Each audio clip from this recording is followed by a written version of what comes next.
এক মুঠো খেজুরের বারাকা। মদিনার এক গরিব মানুষ ছিল। তার ঘরে খাওয়ার মতো কিছুই ছিল না। স্ত্রী সন্তান ক্ষুধায় আছে, কিন্তু তিনি তাদের সামনে কিছুই দিতে পারছেন না। বাহিরে বের হলে মানুষের মুখে একটাই কথা, আজকে রাসূলুল্লাহ সাল্লাল্লাহু আলাইহি ওয়াসাল্লাম মসজিদে দান করার জন্য মানুষকে উৎসাহ দিয়েছেন। লোকটি দীর্ঘ শ্বাস ফেলল। তার মনে দুঃখ, আমার কাছে দান করার মতো কিছুই নেই।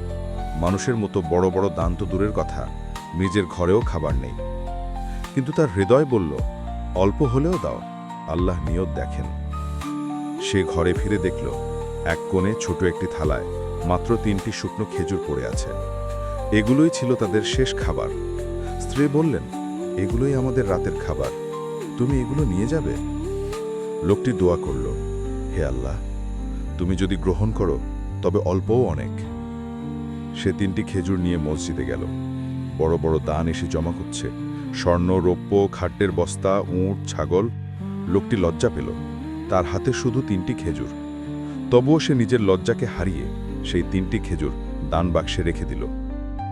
রাসূলুল্লাহ সাল্লাল্লাহু আলাইহি ওয়াসাল্লাম সেই ছোট দানটি দেখে হাসলেন এবং বললেন, কার্য নয়, আল্লাহ দেখেন নিয়ত।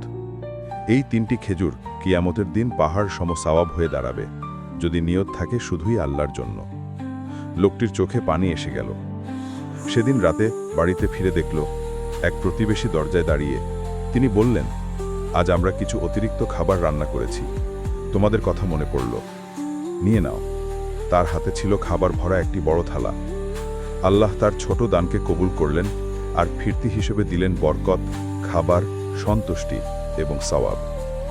শিক্ষা, দান কখনো ছোট হয় না, নিয়ত যদি বড় হয়। আল্লাহ তাআলার হৃদয়ের আন্তরিকতা দেখেন, পরিমাণ নয়।